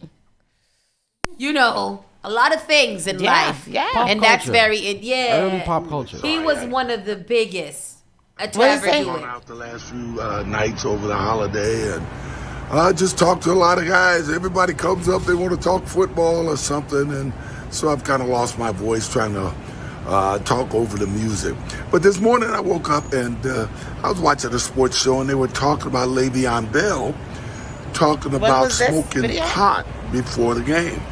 This was a while I got to ago. be honest, I've never known anybody to smoke pot before a game, and this is the first time I've ever heard it. What did you say? So I think he made this video over the holidays. Yeah.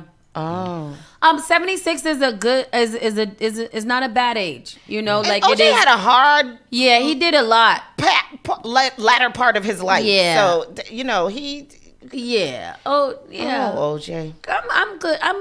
I hope he was at peace. I hope he was at peace. Because he was haunted. He was, yeah, definitely. That's what OJ was a haunted individual. Definitely. And had a lot of issues, and he lived a long life. So rest in peace to OJ Simpson. I know that's gonna rock a lot of people. Mm-hmm. Where were you guys that fateful night? I know where we all were. I knew I was when I got the verdict. I was in Belmont High School. The night of the chase, though, the initial chase. I don't remember where I was for the chase. I think we were all at the same place. We're all on Payson Ave. And there was a cookout that day at Nandina's house. And that's when we all watched the chase inside of the living room. Everybody. Oh, that's probably true because I can see that playing out. We were having a family cookout. The whole hell you asked us where we was when you know where we was? Because all the grown people left the cookout to go inside the house and watch the chase. I remember the verdict. I was they had set up a room or something in the cafeteria at Salem State, and we all sat there to watch the verdict. Mm-mm. That was crazy. That is crazy. Yeah. If it don't fit, you must have quit. And the thing about it is nobody was happy because I think we all believed that he did it. It was literally a black and white issue. It was a black and white. Right. It was. So that was. And if he didn't do it himself physically, he was definitely involved in it in some way. I still believe that. I think he killed one of them. Yeah, right. At least one of them. At least him, and then some. No, probably her. He killed, and then somebody else killed him. That dog, watch him kill both of them. The things that dog has seen. Arrest warrant issued for. Bobby J. Thompson says Tracy Morgan berated him, and I don't care about that. So we're gonna. Who is that? Don't know. Who's that? This girl and this rebrand is something else. So JoJo Siwa, trauma from last girlfriend, has her. I wonder how JoJo Siwa always ends up in our news. I don't know how she's still a commodity. Like even though she took all the bubbles and stuff out of her head, she's still like like one of them poppy shows, and like that kind. JoJo Siwa's trauma from last girlfriend has her unable to talk to anyone. She says. All right, well that's horrible, JoJo. I feel badly for you. And nobody. Oh, she's a lesbian? She came out as a lesbian. This big coming out of this lesbian because she was. Is that how you say it? How y'all are saying it? Because I think that's not how you say it. I think you're supposed to be like she came out as homosexual. Really? I don't think you're supposed to be like she's a lesbian. It's LGBT. It's L. It starts with lesbian. What's wrong with that? I don't know. It's the correct name. You feel aggressive? Yeah, like it feels aggressive to me. Like that. Wow. So like that, huh? I'm just saying it. The community. Ice Spice is making an acting debut. Oh wow! Opposite Denzel Washington. Stop! No. I don't want to play. What's she gonna act? Her little dead self. She's gonna be a little dead actor. I don't want to play this Ice Spice game. I don't want. Why don't you go over there and sit down? Oh look, you came in. That's me. So nice to see me you. throwing a tantrum. Maybe she's a stripper in That's the what movie. You did. What Whoopi Goldberg did yesterday. Oh, did I? Yeah. Whoopi Goldberg did that yesterday on the field. What's high and low? So Ice Spice is starting her acting career with a bang. Entertainment Weekly can confirm that the think you the ish, you only think the fart. Think you the think you the ish, you only a fart. Are you kidding me? That's the girl. That's a famous line right now. You not even the fart. Okay, you think you the shit. You not even the fart. It go hard. It go hard if you think about it. I get it. But it's stupid. Entertainment Weekly can confirm that the Think You the Ish rapper will make her big screen debut in a cameo role alongside Denzel Washington cameo role in the Spike Lee helmed remake of Akira Kurosawa's classic crime drama High and Low. The film marks Lee's and Washington's fifth collaboration. They previously made Mo Better Blues, Malcolm X, He Got Game, and Inside Man together. Oh, okay. To commemorate the beginning of filming, Apple Original Films, which is co-producing the project alongside A24, tweeted in a picture of the duo holding up 5 fingers, number 5 in a row, the post reads. It doesn't say what she's going to be doing in it, but I'm pretty sure it will be a stripper cameo scene where she is bending over and rubbing her twang. I'm really excited quickly. for this. What the bigger story here is that Spike Lee is back. Yeah, that's amazing. With their fifth movie, that's I love that. All those movies that they mentioned there are classics. Classics, all of them. absolutely, all of them. Yeah, I want to watch them all right now. Me too. The baby lawsuit cost for bowling alley fight could escalate. This was against the child's father's brother, right? Yeah, the child's Danny Lee's brother. Yeah. Yep. The baby may end up being the only defendant in a lawsuit surrounding the fight he had in a Los Angeles bowling alley with Danny Lee's brother. According to court documentations obtained by Radar Online, Corbin Bowl in LA has filed an answer denying any wrongdoing alleged by Brandon Bills, real name Brandon Creel, who is currently suing the venue and the Suge rapper for damages stemming from a fight that took place back in February 2022. Didn't he start the fight? I think the brother started the fight. Yeah. And now you suing? Now, he's suing the bowling alley? Yeah. Let's watch the video again. This is the baby Molly whopping him, and this is him getting dragged across. Initially went up. Because first of all, you know where I choose not to fight? On a bowling alley. Ain't it slippery? Right, and can't somebody grab a ball and slam you on your head with it? I need as much grip as I can get. Right, well, you could put your fingers in the ball. Yeah, that's true, too. That's true. So we'll continue to monitor that and see how that goes. Yeah, that's one person in the industry I would not fight. The baby? Yeah. He seemed like he don't give a damn. Right, like no holds barred. Yeah. He's just built like a He's fighter. built like an XL bully. You know, like them little dogs. Like a little bulldog, yeah. Nicki Minaj's father. Oh. Nicki Minaj's father's killer wants rapper to be deposed in a $150 million lawsuit. What's that? Deposed. I didn't know that Nicki killer father was murdered. I didn't know that. Did I know that? What that mean, deposed? Let me see, deposed. Deposition. Removed from office suddenly and forcefully. Oh, is that what it meant? Mm-hmm. And this don't got no story. This don't got no story. So I don't think that I knew that Nicki Minaj's father was murdered. I think Nicki Minaj has her second show in Boston tonight. Is it? I think so. Did you take a break in between? Yeah. Really? Yeah, they had. I think they added another show. Yeah. I didn't know that. Did she have one last night as well? No. Oh, I never heard of anybody taking a little break in between. So she been here chilling. Yeah. Wow. About this story, thought I would share with you guys and the audience. Man, I know this is from our producer. A quick little chat. She said, thought I could share with you guys in the audience. Man, I know this girl. We had been friends online for years. She's mailed me plenty of goods over the year. We just interacted on the timeline not long ago, and she seemed fine. I am blown away. Recently, her tweets took a weird turn, and she started talking about repenting before the eclipse. I'm not going to lie, man. This ish hit me like a brick.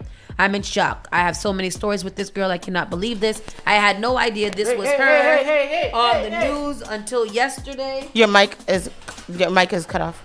Was it? I can't hear you. We can't hear you. Check. Nope. Nope. Oh. Oh, I think everything. Oh, how can you hear me now? No, I can't hear you. I don't know what happened. I tried. My dog tried to kill me. Okay, Check. You read. Go ahead. So recently her tweets took a turn. I'm not gonna lie, this shit hit me. Like, I'm in shock. I have so many stories with this girl. Truly hurt my spirit to find out it was her. She's been famous on Twitter for mad years, just crazy. So Danielle Ayoka, the mother who stabbed her partner to death and pushed her kids out of a moving car before crashing her own car, was an astrology influencer who warned others about the spiritual warfare of the solar eclipse. Oh, and our producer says that she was friends with her. Yeah. So Woodland Hills, California, investigators are on Wednesday continued to search for answers in connection with a suspected murder-suicide that began in Woodland Hills and ended at Redondo Beach, leaving a couple and a baby dead, and a 9-year-old girl as the family's sole survivor. Here is a timeline of how the string of horrific events unfolded across a time span of several hours earlier this week. Neighbors of Danielle Sharakia Johnson, 34, and Jalen Cheney, 29, heard a loud argument coming from the couple's apartment in the middle of the night. According to authorities, around 3:40 a.m., Johnson is suspected of fatally stabbing Cheney, her live-in boyfriend, inside the residence before fleeing with her 2 young daughters in a dark-colored Porsche Cayenne. Johnson rammed the apartment building's garage gate as she drove away in the SUV. The 9-year-old witnessed the homicide. At 4:30 a.m., the mother and the 2 children were in the SUV on the 405 freeway in the Westchester area when Johnson slowed the moving car, opened the passenger door, and told her daughter to get out of the car. And when the daughter didn't do that, she then forcibly pushed her out of the car in the middle of the freeway while moving, while the 9-year-old was holding the 8-month-old baby. Wow. She pushed her out of the car while the 9-year-old was holding the 8-month-old baby. The infant fell to the pavement and was fatally struck by a passing vehicle. Good Samaritan found the children on the freeway and called 911. Emergency responders pronounced the baby dead at the scene, and her older sister was transported to the hospital. The surviving child was later placed in the custody of CFS. At 5 a.m., after Johnson allegedly forced the children out of the car, sources said she headed south to Redondo Beach, where she reached speeds of more than 100 miles per hour. The SUV slammed into a tree on the corner of an intersection, and she was pronounced dead on the scene. At 7:30 a.m., a 26-year-old woman, a neighbor of Cheney and Johnson, who lives in the same house building, discovered the bloody scene. Their door was wide open. There was blood on the floor leading into their apartment, and then a trail of it along the hallway leading to the elevator. And I saw some bloods on the wall. Her father called the police and told them that something was not right, and they told me when I spoke to the EMT to go in and check on the body. So I did, he said, adding that Cheney was deceased. He was face down on the floor, and there was a lot of blood. The aftermath. So the search for the motive in the horrific incidents is ongoing. The only witness we have for the crime is the 9-year-old girl at this time. There was little information we have other than there was a verbal altercation that turned violent, and it ended in this tragedy. What the hell kind of true crime ass documentary story is that? And our producer says that she and the girl were Twitter friends. Were Twitter friends and had interacted a lot. That's crazy. That is insanity. Yeah. And I'm sorry to hear that. I am very, very sorry to hear that as well. And what a way to end the show. Jeez. Wow. Jeez. With that said, people, we are going to slide on over to the side because Bobby Steels is up next. We'll be right back in a few moments. Keep it locked right here, Spark FM Online. Bye. Bye. Let's start with the big question. How are you? The all-new Spark FM. Spark FM